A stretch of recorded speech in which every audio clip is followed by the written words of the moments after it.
Salam.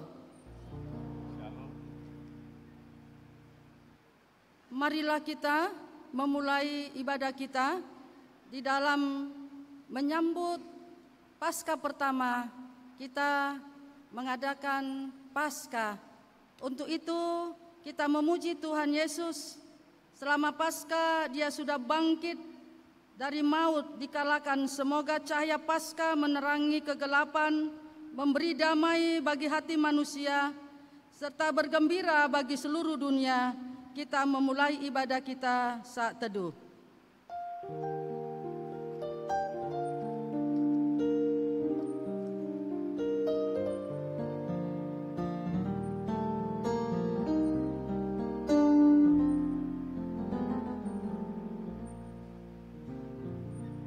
Kita bernyanyi dari Kidung Jemaat nomor 212 ayat 1 sampai 3.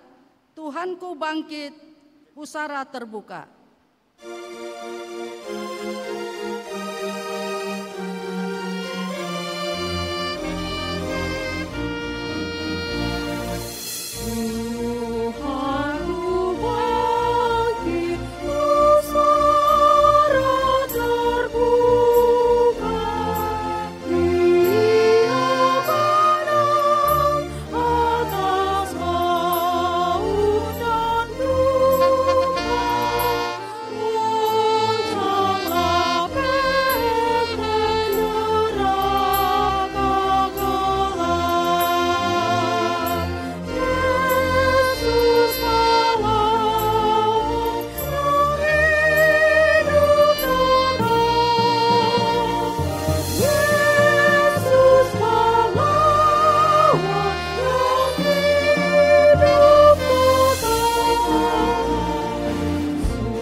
dan nama anaknya Tuhan Yesus Kristus, dan nama Roh Kudus, kali langit dan bumi. Amin.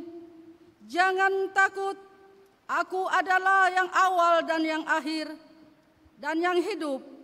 Aku telah mati, namun lihatlah, aku hidup sampai selama-lamanya, dan aku memegang segala kunci maut dan kerajaan maut. Haleluya.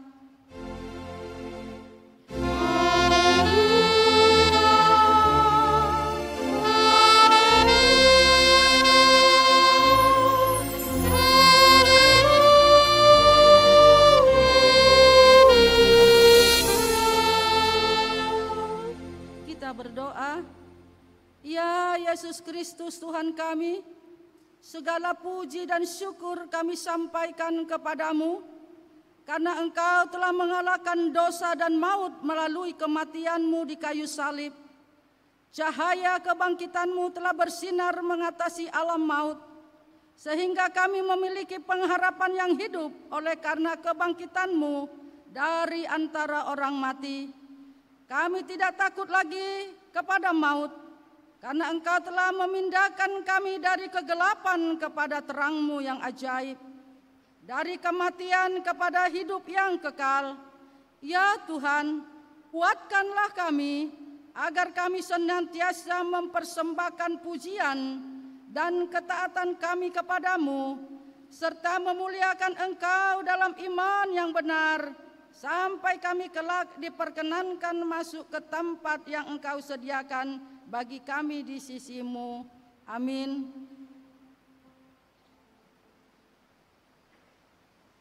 Kita bernyanyi dari PKJ nomor 91 sampai 2. Tuhan telah bangkit.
Mendengarkan firman Allah sebagai pendahuluan khotbah yang tertulis di dalam Mazmur 115 ayat 9 sampai 18. Kita membaca secara bergantian.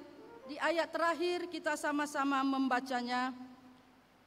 Ayat 9, Hai Israel, percayalah kepada Tuhan, Dialah pertolongan mereka dan perisai mereka.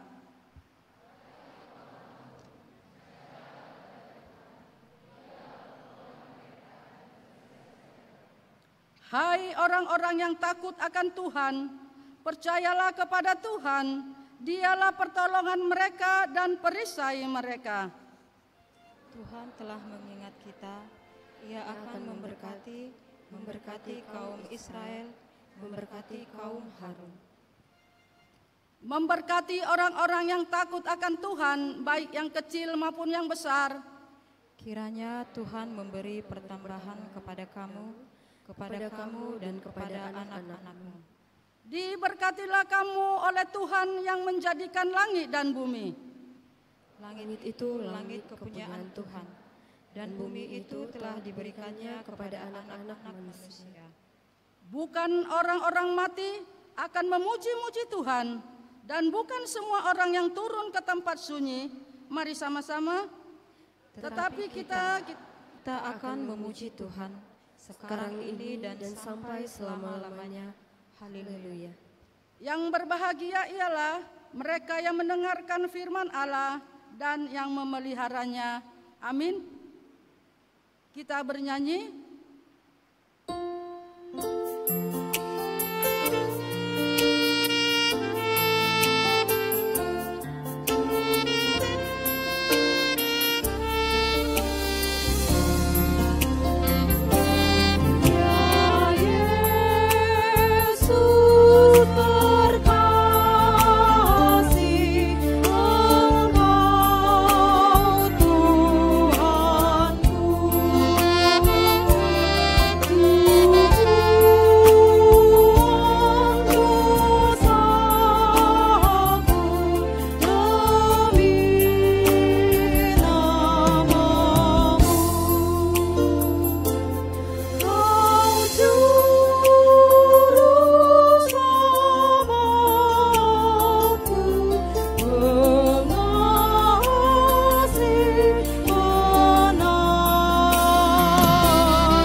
Marilah kita menundukkan kepala dan merendahkan hati di hadapan Tuhan untuk melakukan perbuatan kesalahan kita yang tidak berkenan di hadapan Tuhan. Mari kita berdoa di dalam hati kita masing-masing.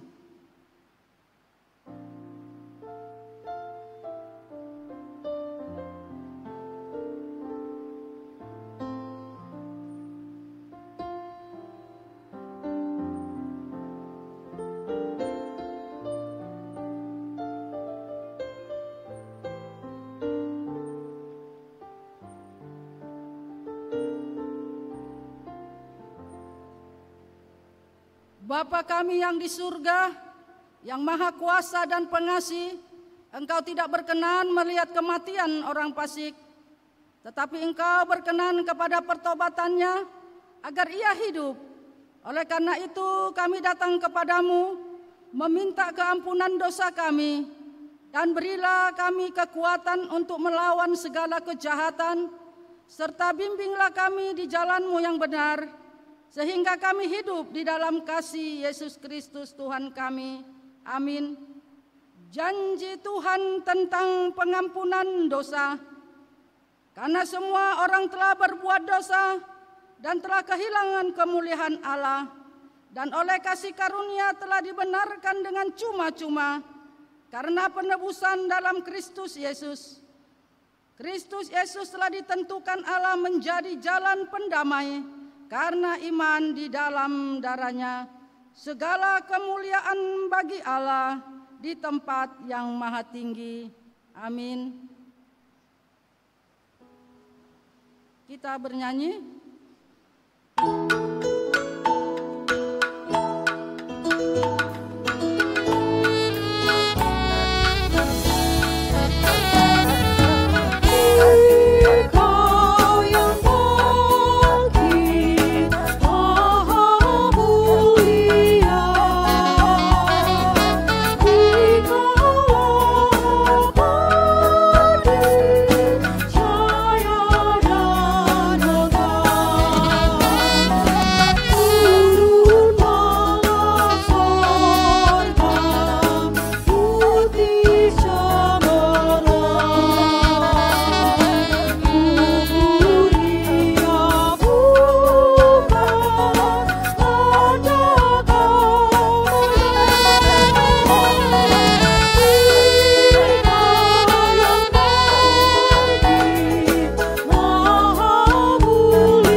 kita mendengarkan firman Tuhan sebagai petunjuk hidup baru yang tertulis di dalam Yohanes 14 ayat 21.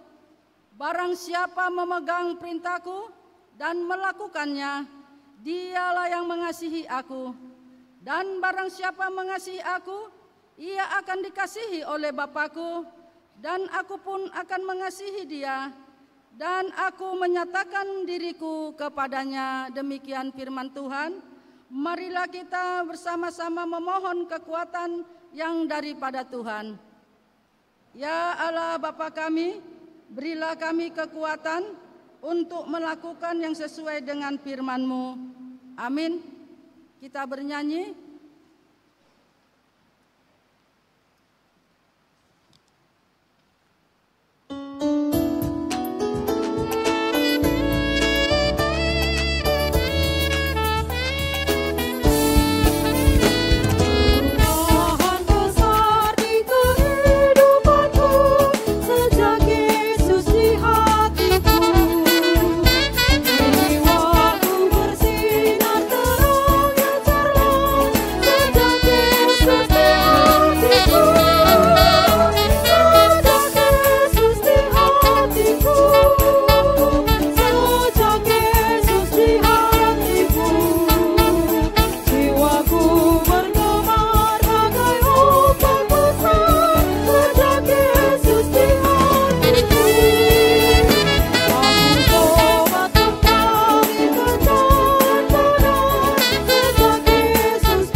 Bersaksi mengikrarkan pengakuan iman kita bersama jemaat pada segala abad di seluruh dunia ini. Aku percaya kepada Allah Bapa yang Maha Kuasa, Khalik langit dan bumi. Aku percaya kepada Yesus Kristus, Anaknya yang tunggal Tuhan kita, yang dikandung daripada Roh Kudus, lahir dari anak darah Maria, yang menderita di bawah pemerintahan Pontius Pilatus, disalibkan, mati dan dikuburkan, turun ke dalam kerajaan maut, pada hari yang ketiga bangkit pula dari antara orang mati, naik ke sorga, duduk di sebelah kanan Allah Bapa yang Maha Kuasa, dan akan datang dari sana untuk menghakimi orang yang hidup dan yang mati. Aku percaya kepada Roh Kudus, gereja yang kudus dan am, persekutuan orang kudus, pengampunan dosa, kebangkitan daging, dan hidup yang kekal. Amin. Kita sama-sama mendengarkan pujian dari anak PP dari USU. Bisika, kami persilakan.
Terima kasih. Tuhan Yesus memberkati semua cita-cita anak-anak kami. Diberkatilah dalam studinya. Terima kasih. Menyambut sabda Tuhan, kita angkat pujian dari Kidung Jemaat nomor 188 ayat 1 sampai 3. Kristus bangkit, bersoraklah.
Damai sejahtera Allah yang melampaui segala akal, itulah kiranya memelihara hati dan pikiranmu di dalam Kristus Yesus Tuhan kita.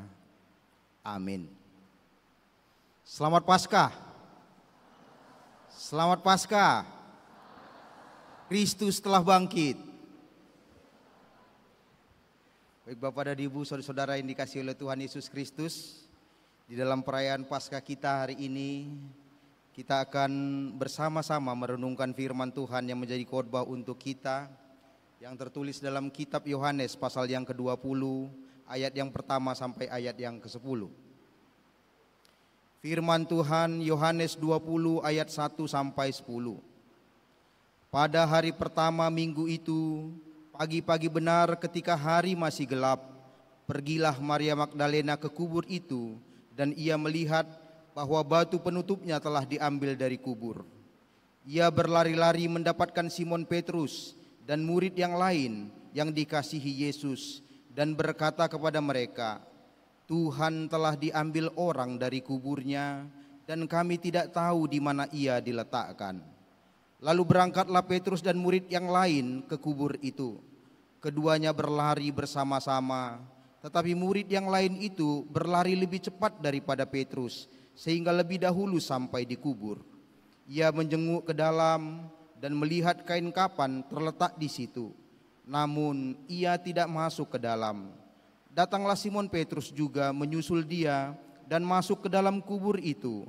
Ia melihat kain kapan terletak di sana, sedangkan kain peluh yang tadinya ada di kepala Yesus tidak terletak dekat kain kapan itu, tetapi terlipat tersendiri di tempat yang lain. Sesudah itu masuklah juga murid yang lain yang lebih dahulu sampai di kubur itu, dan ia melihatnya dan percaya. Sebab selama itu mereka belum mengerti kitab suci yang mengatakan bahwa ia harus bangkit dari antara orang mati. Lalu pulanglah murid-murid itu ke rumah. Demikian firman Tuhan.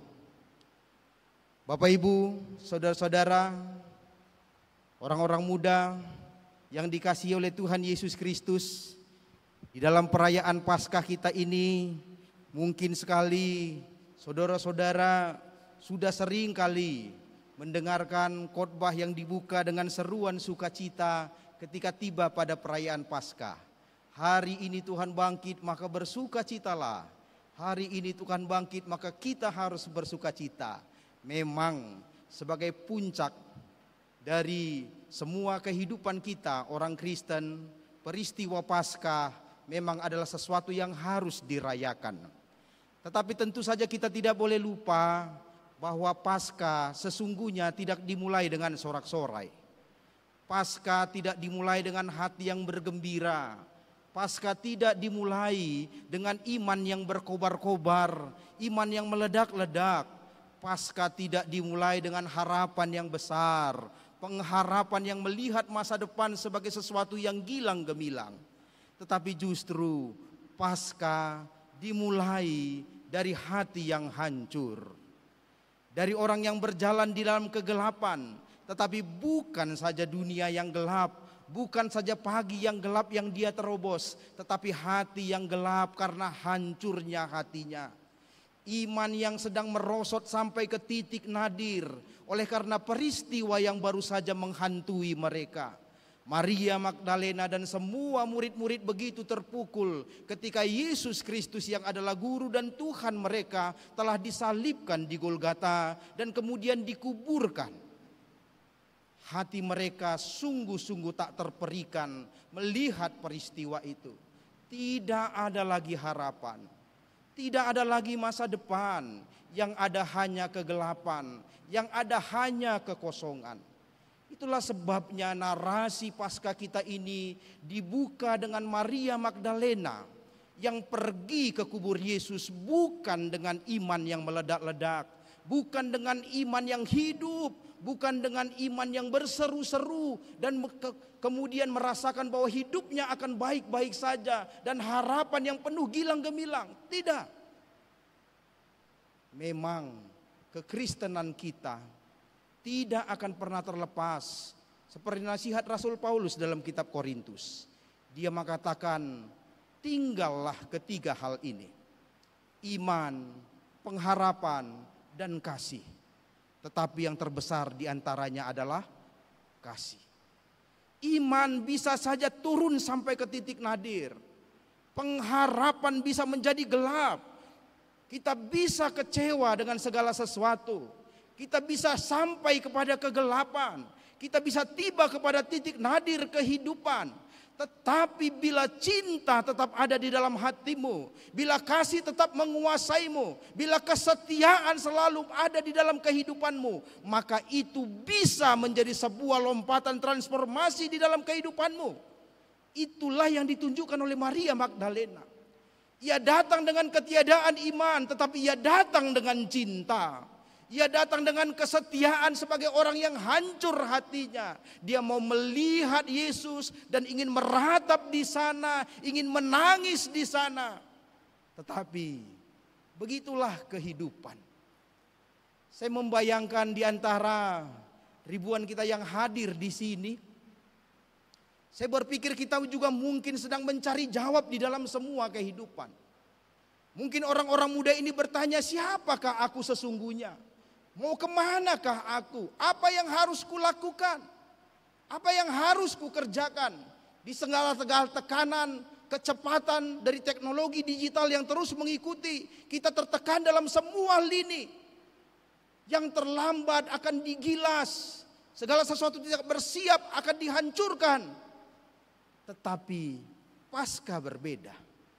Paskah justru memanggil kita untuk masuk ke ruang kosong. Masuk ke ruang kosong yang dimana kita akan dipulihkan oleh Allah.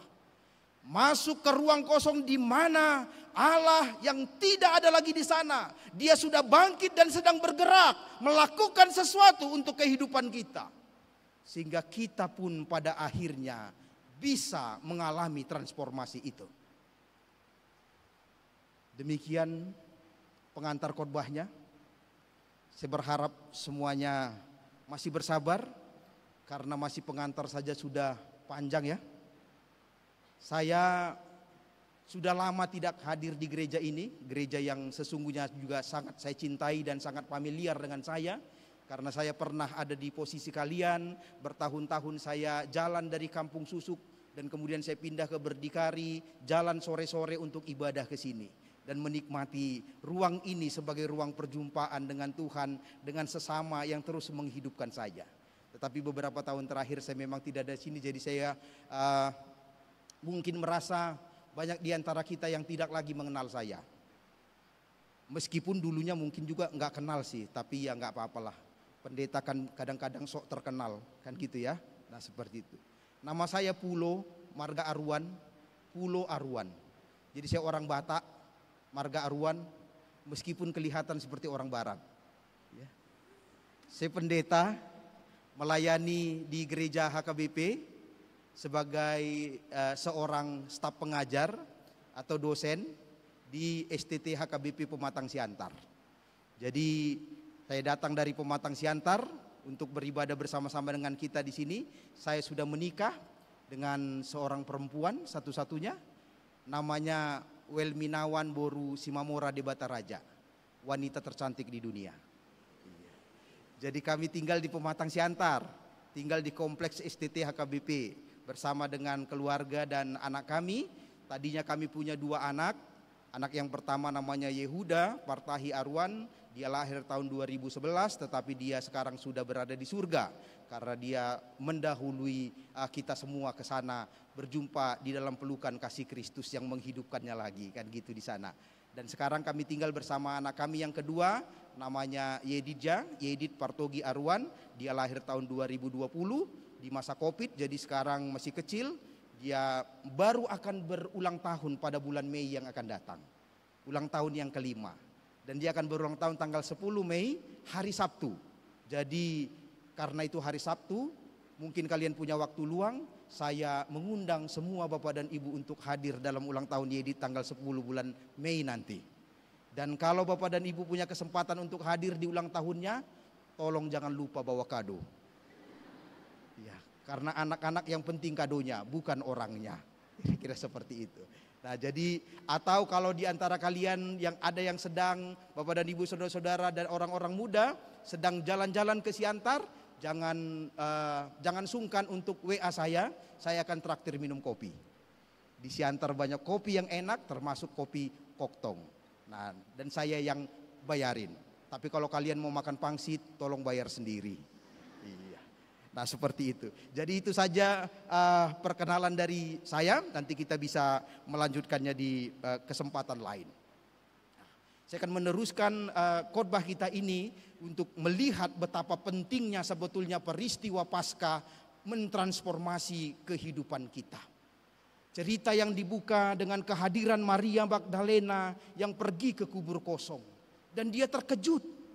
Dia terkejut karena dia datang dengan cinta yang besar, dengan hati yang besar, tapi berjumpa dengan sebuah ruang kosong. Tetapi ruang kosong itu tidak menghentikan dia.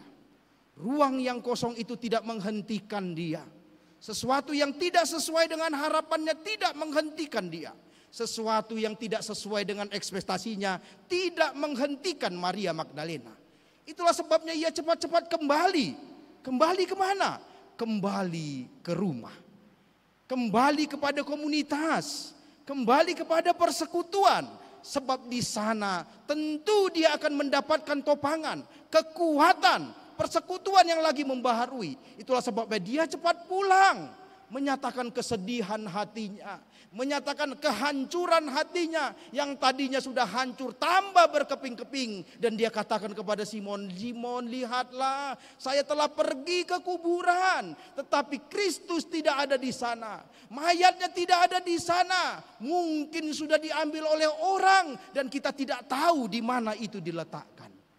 Dan itu membuat semua murid terkejut. Dan itu membuat Simon Petrus terkejut. Itulah sebabnya dia mengambil langkah berani. Mengambil langkah berani.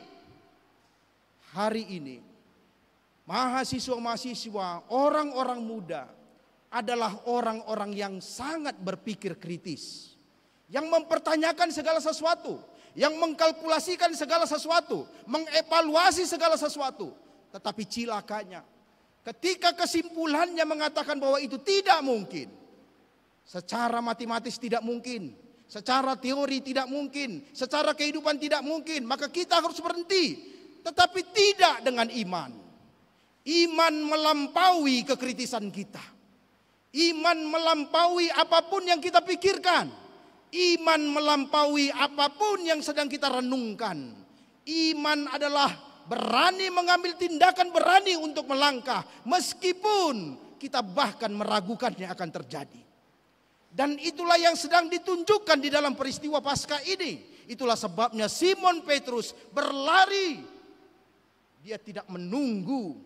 Dia tidak berhenti dengan berita itu. Tetapi dia berlari. Dan murid yang lain mengikutinya. Mereka berlari ke kubur itu.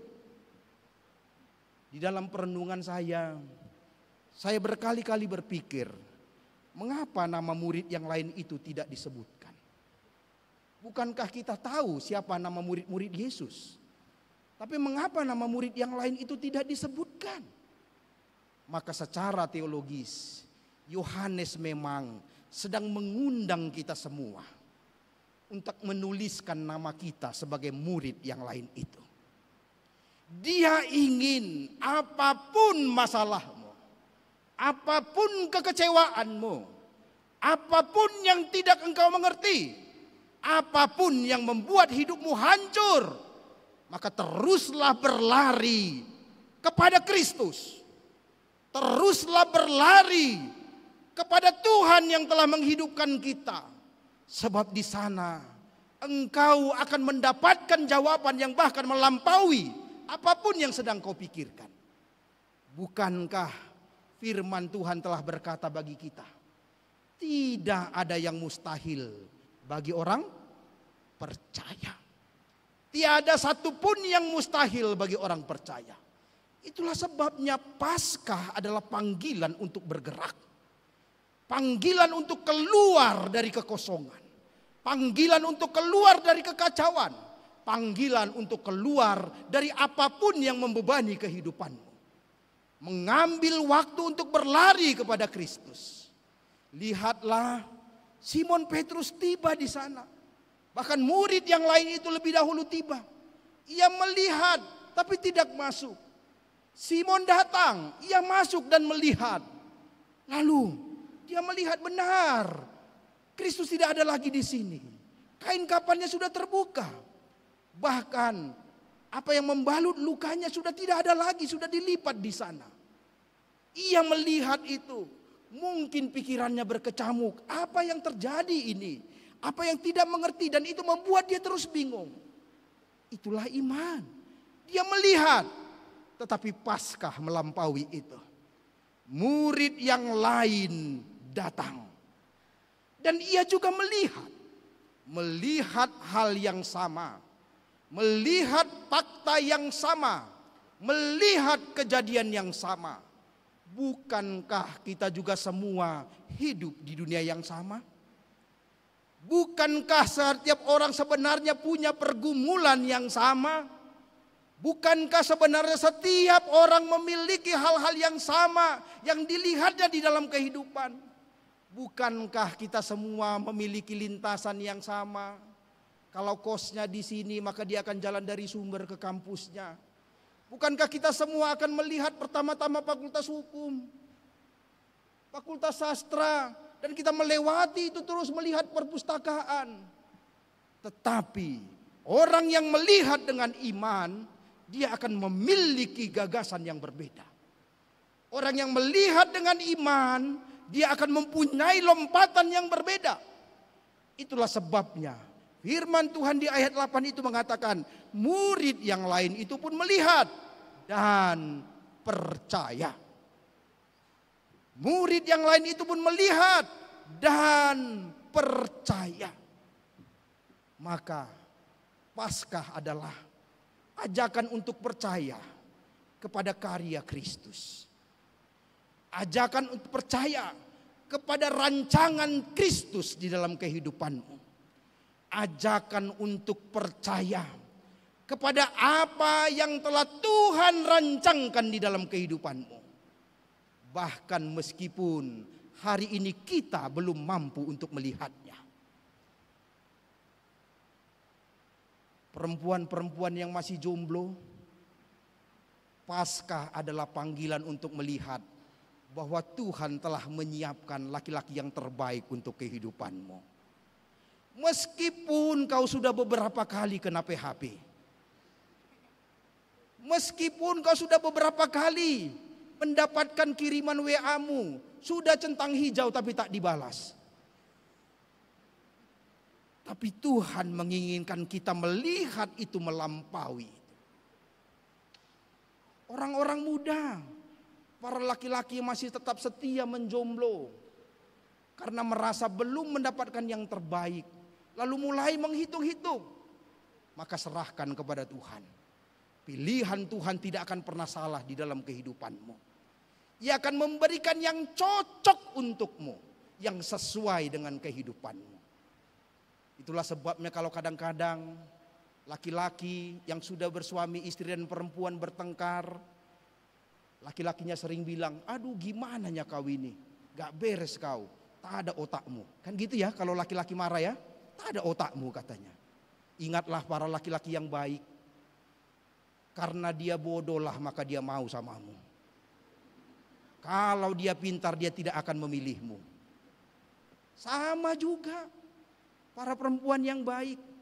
Kadang-kadang kita berpikir bilang, aduh gak ada perasaannya ini.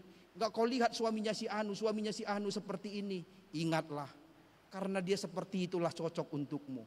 Kalau dia hebat, kaya, nunga burju malo muse, nunga malo gateng muse, nunga gateng mora muse. Ingatlah, bukan kau yang dipilihnya jadi istrinya.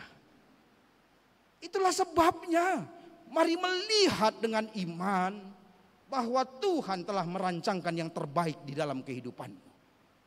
Bahwa Tuhan telah menunggumu dengan berkatnya yang selalu cocok dengan engkau.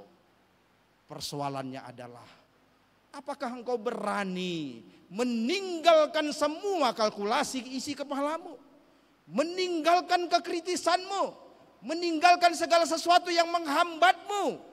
Yang hanya mengandalkan kedirianmu, mengandalkan kedirian kita. Tetapi hari ini melihat karya Kristus.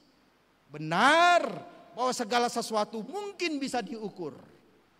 Tapi cinta tak terbatas. Itulah sebabnya Paskah juga adalah panggilan untuk memanggil kita kembali lagi hidup dengan cinta. Bila segala sesuatu tidak berjalan baik, bila segala sesuatu seperti yang tidak kau harapkan, bila orang tuamu, bapamu, mamamu, anak-anakmu atau siapapun orang-orang yang ada di dekatmu tidak seperti yang kau harapkan, maka kembalilah kepada cinta, maka ia akan mengubahnya. Tinggallah ketiga hal ini, iman, pengharapan, dan kasih. Iman bisa melemah, pengharapan bisa hilang, tetapi kasih, sebab Allah adalah kasih. Maka hidup di dalam cinta pada akhirnya akan membuat kita kembali kepada yang seharusnya. Dan transformasi dalam kehidupan bukan soal kita menjadi ini, menjadi itu, menjadi sesuatu, bukan. Tetapi transformasi iman adalah kita kembali menjadi yang seharusnya. Menjadi yang seharusnya. Dan konon bila kita kembali jauh ke belakang, ketika Adam dan Hawa diciptakan oleh Tuhan, maka Ia telah menciptakan standar yang tinggi untuk kehidupan kita.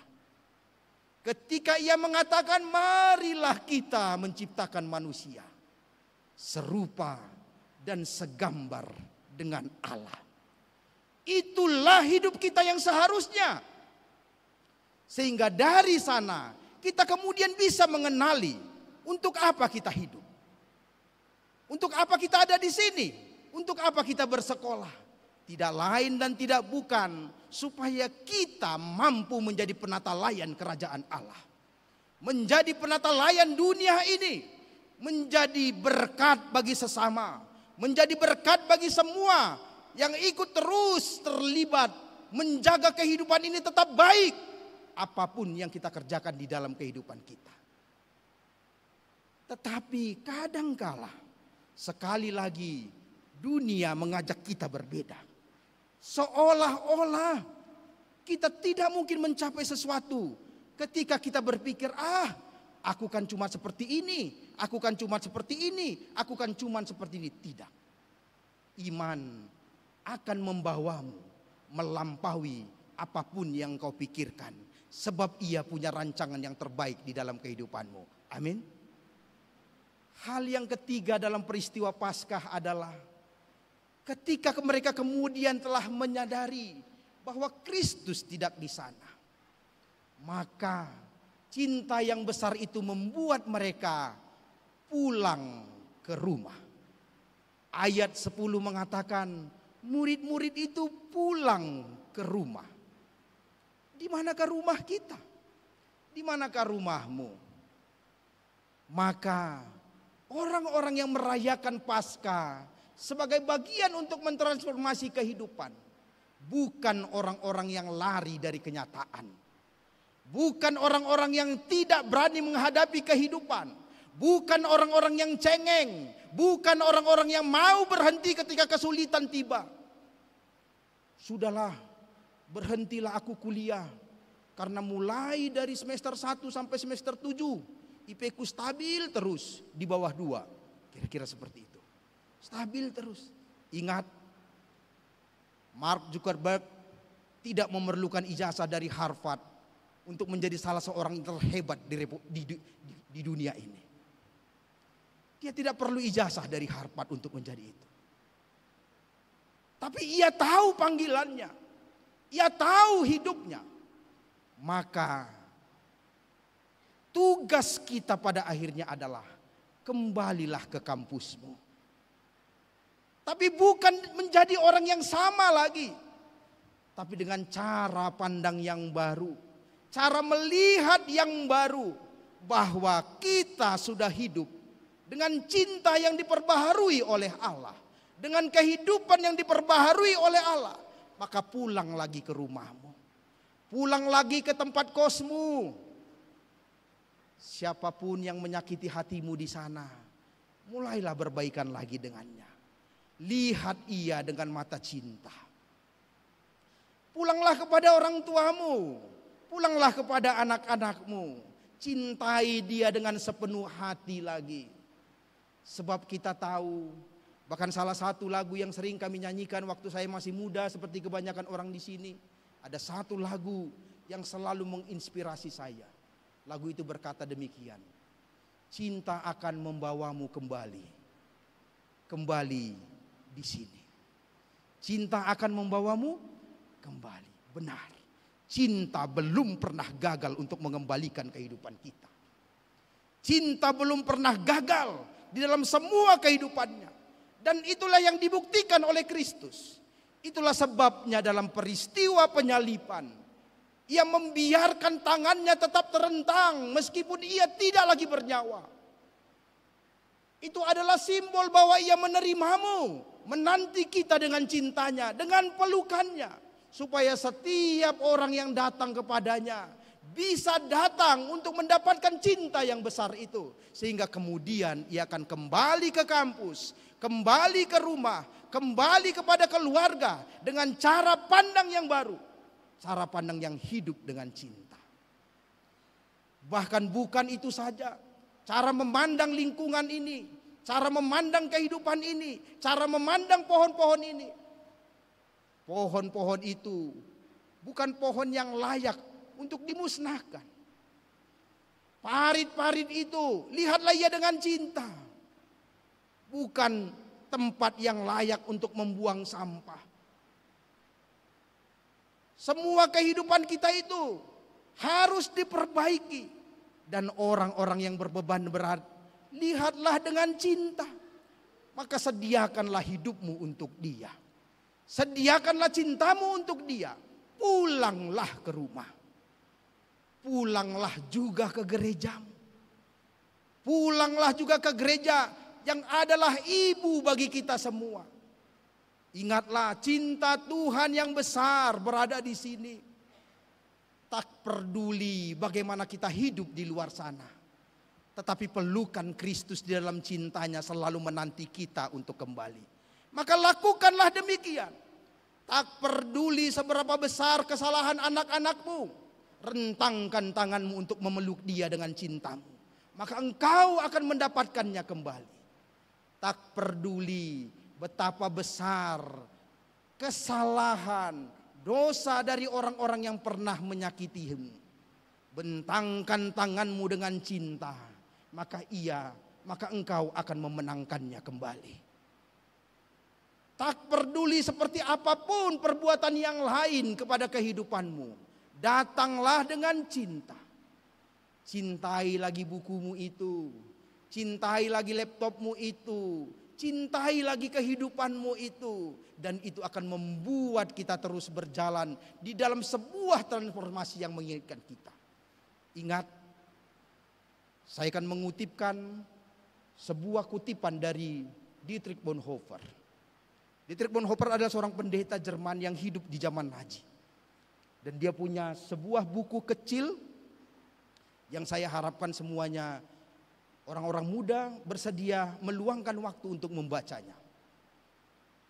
Namanya buku yang kecil saja, The Cost of Disciple, harga sebuah murid. Dia katakan sebuah di sana perkataan itu, bahwa seorang murid adalah orang percaya. Dan orang yang percaya itu adalah orang yang taat. Dan orang yang taat adalah orang yang percaya.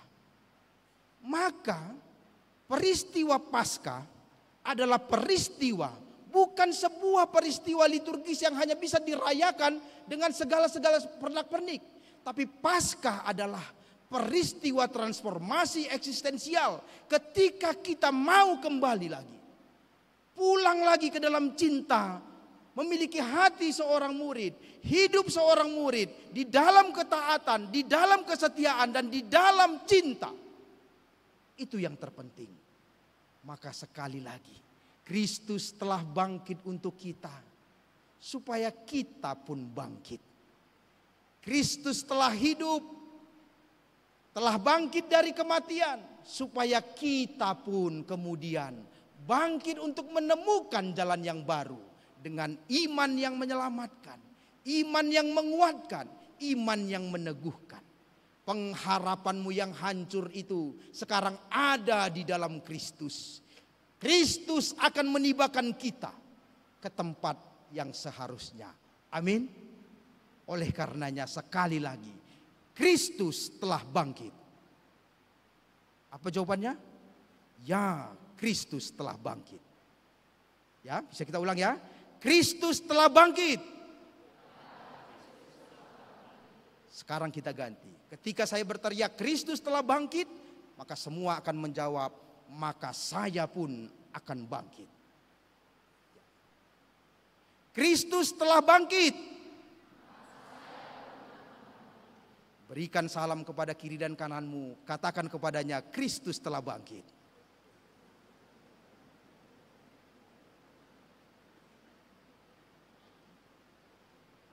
Amin. Kita berdoa. Terpujilah Engkau ya Allah kami di dalam surga. Allah pemilik kehidupan kami. Allah yang dengan cinta-Mu telah menunjukkan kepada kami bahwa di dalam semua perjalanan kehidupan, maka sering kali kami akan berhadapan dengan banyak hal. Ruang kosong yang membuat kami gentar dan takut. Ruang kosong yang seolah-olah membuat kehidupan kami gelap dan tidak punya masa depan. Tetapi hari ini dengan cinta-Mu Engkau memberitahukan kepada kami bahwa dari ruang kosong itulah sesungguhnya Tuhan sedang melakukan sesuatu di dalam kehidupan kami. Dari ruang kosong gelap dan menakutkan itulah sesungguhnya Tuhan telah hadir di dalam kehidupan kami. Engkau bangkit dari ruang kosong itu, melakukan sesuatu di dalam kehidupan kami, sehingga kami orang-orang yang seharusnya binasa oleh karena keberdosaan kami, oleh karena ketidaktahuan kami, oleh karena kelancangan kami, oleh karena ketidakmampuan berpikir kami di dalam kehidupan kami. Tetapi hari ini Engkau berikan anugerah, anugerah yang menghidupkan, anugerah yang menyelamatkan. Bahkan kebangkitan-Mu menjadikan kami orang-orang yang dilahirkan kembali. Menjadi orang-orang yang baru, yang akan melihat dunia ini secara baru. Yang melihat semua pergumulan kehidupan kami secara baru. Yang melihat segala aktivitas kami secara baru. Dengan iman yang melampaui pemikiran kami. Iman yang melampaui segala evaluasi dan pertanyaan-pertanyaan kami. Iman yang akan menjadikan hidup kami berbuah di dalam seluruh kehidupan kami, sehingga kami pun bisa menjadi berkat bagi banyak orang. Terima kasih Bapa, terima kasih Tuhan. Oleh karenanya biarlah Engkau juga memberkati kami ketika kami akan kembali ke tempat kami masing-masing. Kembali ke rumah kami. Sama seperti murid-murid yang pulang ke rumah dan menjadi awal dari seluruh kegerakan Injil di tengah-tengah dunia ini.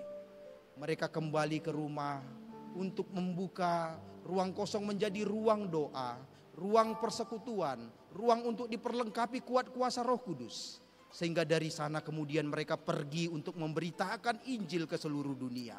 Oleh karena biarlah juga kami akan kembali ke rumah kami untuk menjadikan rumah kami rumah doa, persekutuan yang indah, persekutuan yang saling menguatkan di antara sesama kami, di antara keluarga kami, di antara teman-teman kami. Dan dari sanalah kami menantikan kuat kuasa Roh Kudus menghidupkan dan membaharui kami. Sehingga kami pun akan pergi ke tempat kami di mana kami akan diutus untuk menjadi pemberita-pemberita firman yang handal.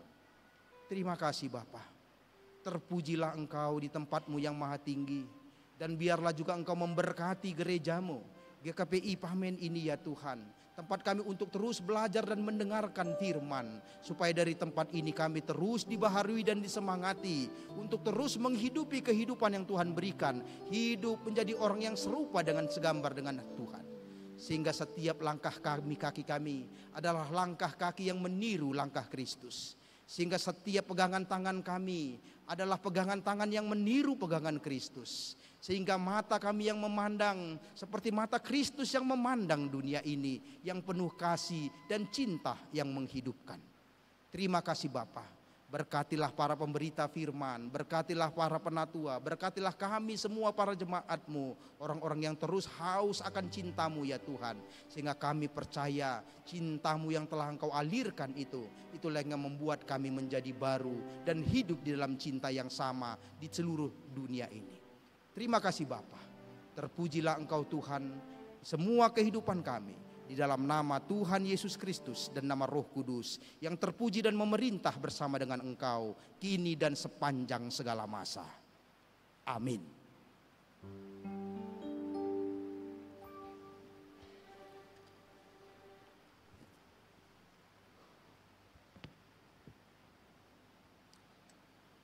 Marilah kita angkat pujian kita dari Kidung Jemaat 370 sebagai respon kita terhadap firman Tuhan.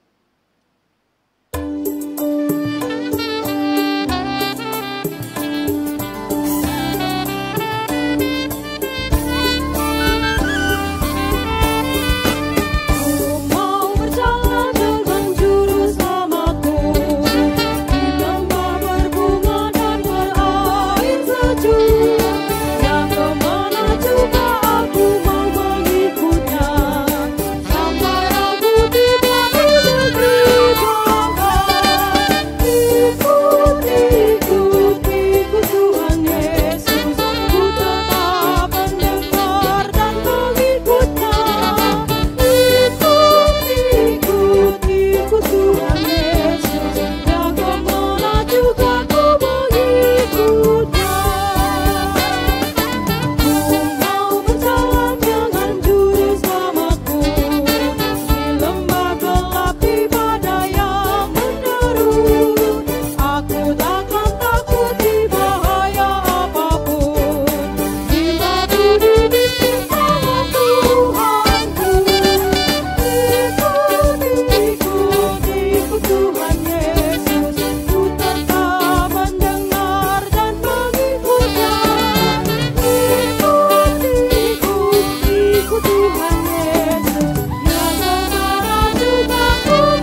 sepengantar kita memberi kurban persembahan syukur, marilah kita mendengarkan firman Tuhan yang tertulis dalam kitab Lukas pasal 6 ayat 38.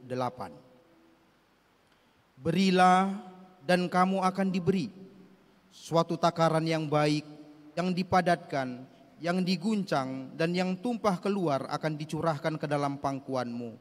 Sebab ukuran yang kamu pakai untuk mengukur akan diukurkan kepadamu. Demikian firman Tuhan.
Marilah kita berdoa untuk menyerahkan persembahan kita kepada Tuhan.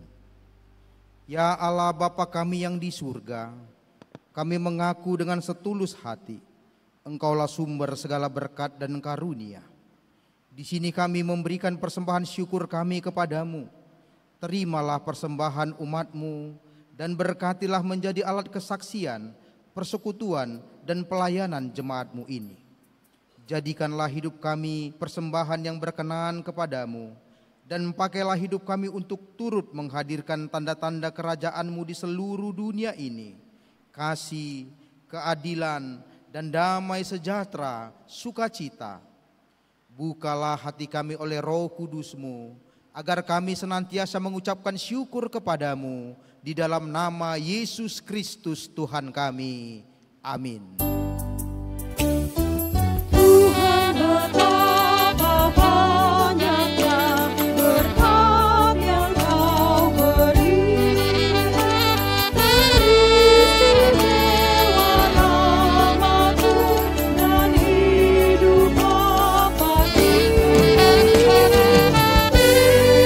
kasih ya Tuhanku atas keselamatan-Mu.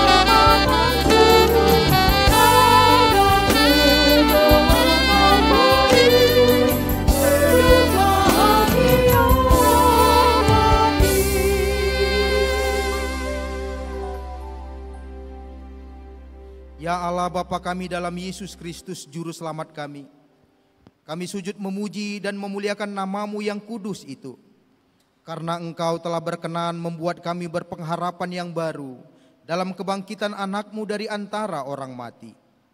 Kami sangat bersuka cita karena Tuhan dan Juru Selamat kami telah menaklukkan kematian dan maut, sehingga kami jadi yakin bahwa maut tidak lagi berkuasa atas hidup kami.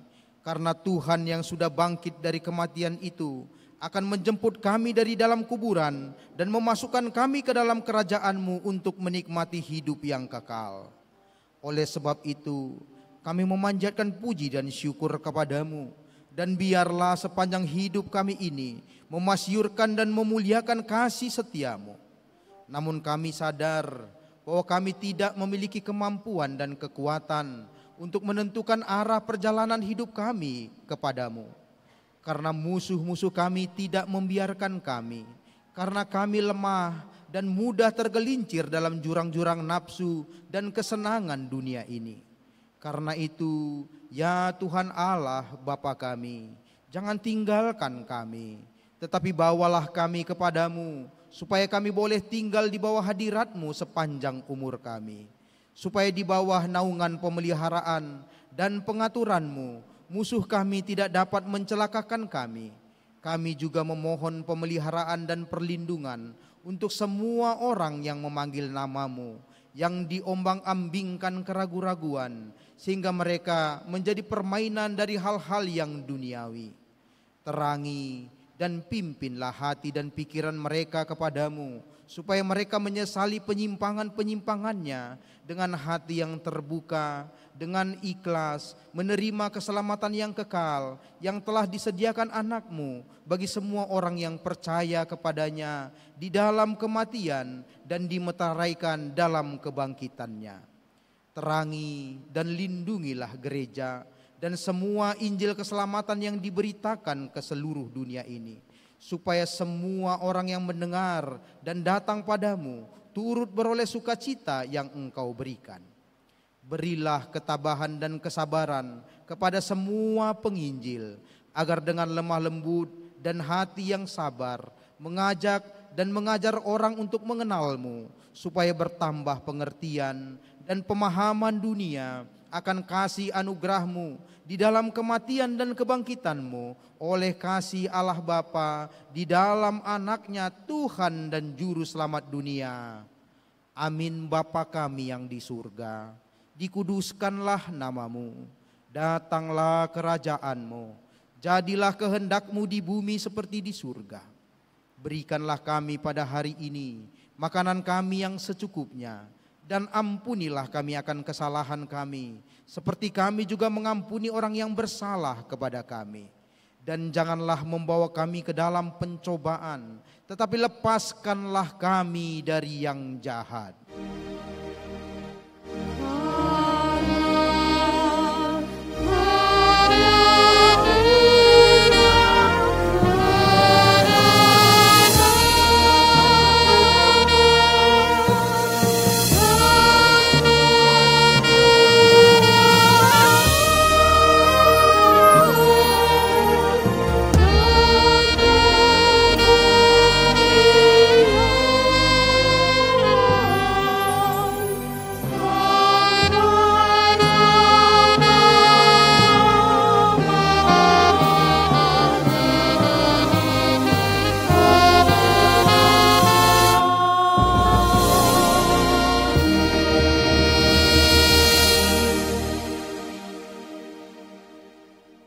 Tuhan memberkati engkau dan melindungi engkau.